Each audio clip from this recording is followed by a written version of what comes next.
সুরের মহাকাশে তিনি ছিলেন এক উজ্জ্বল নক্ষত্র, ছিলেন বিশ্ব ব্রহ্মাণ্ডের সেরা গায়িকাদের একজন। 92 বছরের দীর্ঘ জীবনে কণ্ঠে ধারণ করেছিলেন এক মহাবৈচিত্র্যময় সময়কে। ব্রিটিশ ভারতে জন্ম নেওয়া এই কৃতি গায়িকা হিন্দি সহ বেশ কয়েকটি ভাষাভাষীর মানুষকে দীর্ঘ 7 দশক গানের ভুবনে আচ্ছন্ন রেখেছিলেন। সুরের নাইটেঙ্গেল আশা ভোসলের জন্ম 1933 সালের 8 সেপ্টেম্বর তৎকালীন সঙ্গিল রাজ্যে, বর্তমানে যা মহারাষ্ট্রের অংশ। 12 এপ্রিল মহারাষ্ট্রেরই মুম্বাই ব্রিজ ক্যান্ডি হাসপাতালে চিকিৎসাধীন অবস্থায় শেষ নিঃশ্বাস ত্যাগ করেন তিনি। তার প্রয়াণে ভারতীয় সঙ্গীতের এক স্বর্ণযুগের অবসান ঘটল। আশা পরিবারের সদস্যরা শত বছর ধরে সুর সাধনায় রত। তার পিতা ছিলেন মারাঠি অভিনেতা এবং শাস্ত্রীয় সঙ্গীত শিল্পী। বড় বোন ভারতের বিখ্যাত সঙ্গীত শিল্পী লতা মঙ্গেশকর তো দেশটির সঙ্গীত অঙ্গনের সম্রাজ্ঞীর আসন দখল করে আছেন। এমন পরিবারের মেয়ে হয়ে সঙ্গীতকে এড়িয়ে গেলেই বরং অস্বাভাবিক মনে হতো। বাবার সঙ্গীত শিল্পী হওয়ায় শৈশবেই গানের সঙ্গে সখ্যতা হয় আশার, কিন্তু জন্মদাতার সান্নিধ্য বেশি দিন ভাগ্যে জোটেনি। 9 বছর বয়সী বাবা মারা যান। বাবার মৃত্যু পরিবারে নিয়ে আসে ঘোর সংকট।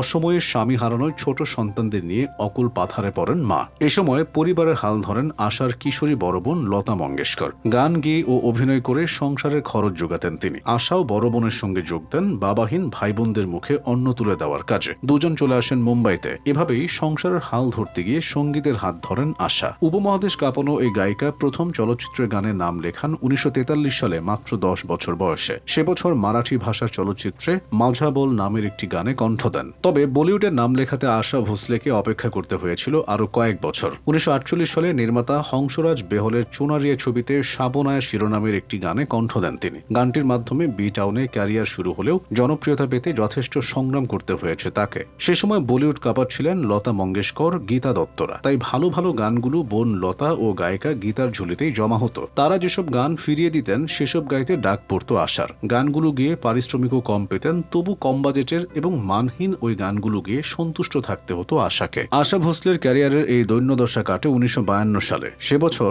সাংদিল নামের একটি ছবির গানে কণ্ঠ দিয়ে সবার নজরে আসেন তিনি। সেই সঙ্গে মেলে জনপ্রিয়তাও। এরপর তিনি কণ্ঠ দেন নহে মুন্নে বচ্চে ছবির গানে। আস্তে আস্তে ক্যারিয়ার ঘুরে দাঁড়াতে থাকে আশার। এ সময় বেশ কিছু ছবির গান তার কণ্ঠে অর্জন করে জনপ্রিয়তা। এর মধ্যে নয়াদোর ছবির উড়ে জব জব জুলফে তেরি গানটি অন্যতম। এই গানটিতে আশার সঙ্গে কণ্ঠ দেন মোহাম্মদ রফি। গানটি তুমুল জনপ্রিয়তা অর্জন করে। পাশাপাশি বলিউড পায় নতুন এক জুটি। পরবর্তী সময়ে এই জুটির কণ্ঠে এক মুসাফির, এক হাসিনা ছবির ম্যা প্যার কা রাহি হু, কাশ্মীর কি কলি ছবির দিওয়ানা হুয়া বাদল এবং ইশারো ইশারো মেসো বেশ কিছু গান শ্রোতাদের মন জয় করে নেয়। মোহাম্মদ রফি ছাড়াও সে সময় আরও অনেক জনপ্রিয় শিল্পী ও সঙ্গীত পরিচালকের সঙ্গে জুটি বেঁধে জনপ্রিয় গান উপহার দিয়েছেন আশা। এর মধ্যে শচীন দেব বর্মন, খৈয়ম, রবি, আর ডি বর্মন, এ আর রহমান উল্লেখযোগ্য।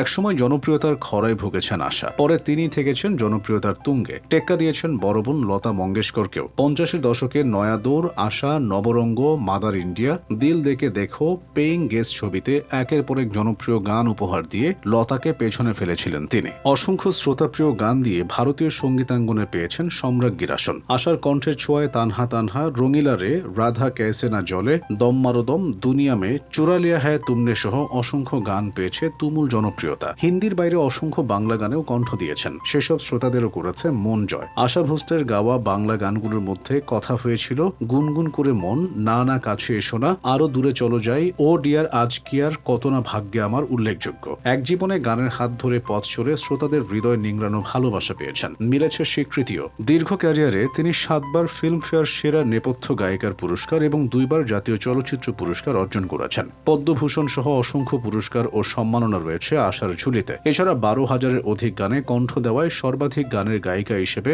গিনেস বুকেও নাম উঠেছে তার। আশা ভোসলের ব্যক্তিগত জীবন ছিল নাটকীয়। মাত্র 16 বছর বয়সে পরিবারের অমতে নিজের ব্যক্তিগত সচিব 31 বছর বয়সী গণপতরাও ভোসলেকে বিয়ে করেন তিনি। তবে শ্বশুরবাড়ির দুর্ব্যবহারের কারণে 3 সন্তান সহ 1960 সালে সেই সম্পর্ক ত্যাগ করেন। পরবর্তীতে 1980 সালে বিখ্যাত সঙ্গীত পরিচালক আর ডি বর্মনের সঙ্গে বিবাহ বন্ধনে আবদ্ধ হন তিনি। বর্মন পরিবারের প্রবল আপত্তি থাকলেও তাদের দীর্ঘদিনের প্রেম পরিণয়ের রূপ পায়। 1994 সালে রাহুল দেবের মৃত্যু পর্যন্ত তারা একসাথেই ছিলেন। জীবনের শেষ বছরগুলোতে তার নাতনি জেনাই ভোসলে ছিলেন এই সঙ্গীত সম্রাজ্ঞীর ছায়াসঙ্গী।